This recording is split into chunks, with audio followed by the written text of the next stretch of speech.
Hello everyone. I'm happy to present our paper, Beyond English, Centering Multilingualism in Data Visualization. I'm Noëlle from the View Lab at WPI and University of Antananarivo. This work is done with my colleagues from the Interactions Lab at University of Calgary and the Vibe Lab at Washington University in St. Louis. In this paper, we talk about data visualizations across languages. We argue that linguistically diverse communities abound beyond the English-speaking world of data visualization that we know in the mainstream research, and such diversity offers a richness of experiences for our research community to engage with. So ultimately, we expose the impact of monolingual research practices on groups from non-English speaking context.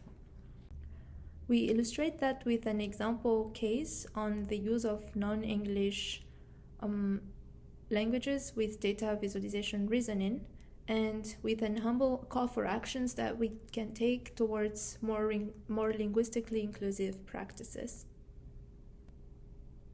As we talk about visualization, we think of it as the combination of charts, visual features, text, etc.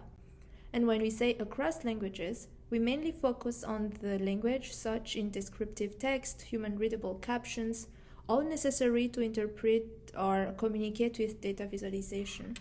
Especially when it comes to communication, research has shown that languages surrounding visualizations are equally important as the charts and illustrations themselves. For example, the integration of text and visualization is known to improve recall, enable faster or more accurate decision-making.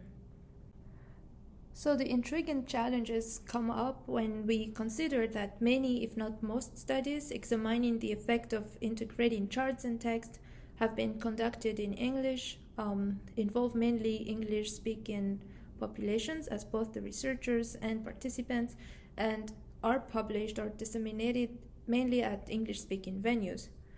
So without entering into why English is the language of research in database, we rather focus on the impact of such monolingualism and ask how the experience with data, visualization, and the combination of the two might vary in non-English speaking context. While intuition would suggest measures like translating text into local languages would work, we show that doing so fundamentally ignores the broader issue at hand. So translation hides actually how the lived experiences of viewers influence the ways in which they access, interact, learn, and communicate with data and data visualization. Here we are presenting an example of how this absence of resources in non-English language can hinder communications and reasoning with visualizations. So in an exploratory study by Bancilhon et al. In Madagascar, participants were presented two identical charts, but one with text in Malagasy and the other in French.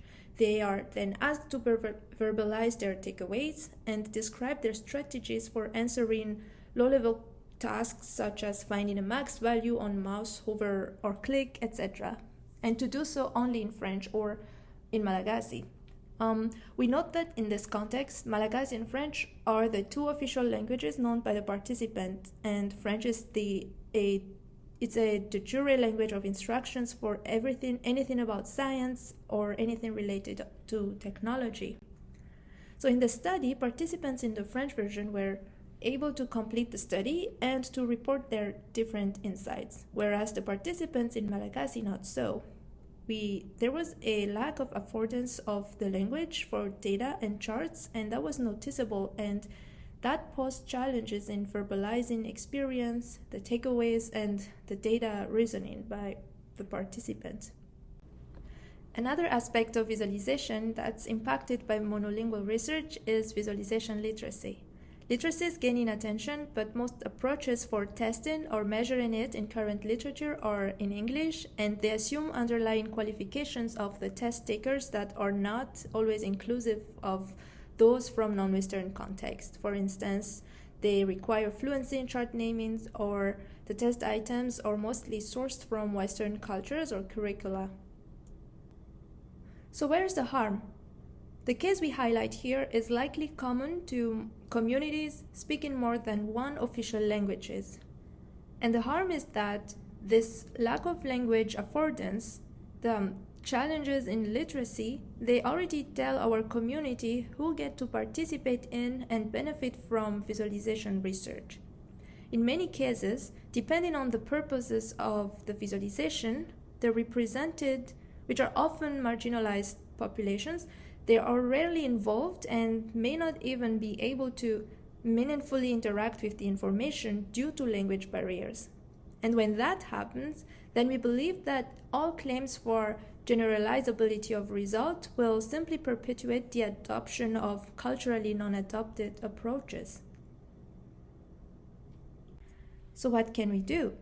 Well, we acknowledge that the issues we mentioned here are rooted deeply in more systemic causes, but we think our community could start with small steps. For example, we look into exploring data visualization literacy across languages. How can we support people learn data visualization better without having to learn English first? Or finding creative ways to involve communities in workshops or through alternative mode for conferences. And we know that all propositions here are also paired with challenges, but they are mainly ideas intended to start a community conversation around our existing research practices, and of course before their implementation they will require more long-term collective thinking, which we are very much looking forward to. Thank you for your attention. I'm looking forward to your questions.